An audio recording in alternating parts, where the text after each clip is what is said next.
ചൊവ്വയുടെ അന്തരീക്ഷത്തിൽ ഏറ്റവും കൂടുതലുള്ള വാതകം ഏത്?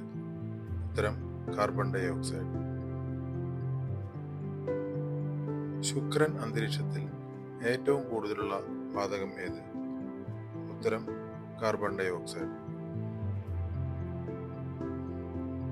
ഭൗമാന്തരീക്ഷത്തിൽ ഏറ്റവും കൂടുതലുള്ള വാതകം ഏത്? ഉത്തരം നൈട്രജൻ. സൂര്യന്റെ ത്രസിക്കുന്ന ഉപരിതലത്തിന് പേര് എന്ത്? ഉത്തരം ഫോട്ടോസ്ഫിയർ. സൂര്യനും ഭൂമിയും തമ്മിലുള്ള അകലം ഏറ്റവും കുറഞ്ഞിരിക്കുന്ന ദിവസം ഏത്? ഉത്തരം ജനുവരി 3. ഏത് ഗ്രഹത്തെക്കുറിച്ച് പഠിക്കുന്നതിനുള്ള പദ്ധതിയാണ് കാസിനി മിഷൻ? ഉത്തരം ശനി ഗ്രഹം. ഹാലയുടെ വാൽനക്ഷത്രം എത്ര വർഷത്തിൽ ഒരിക്കലാണ് പ്രത്യക്ഷപ്പെടുന്നത്? ഉത്തരം 76.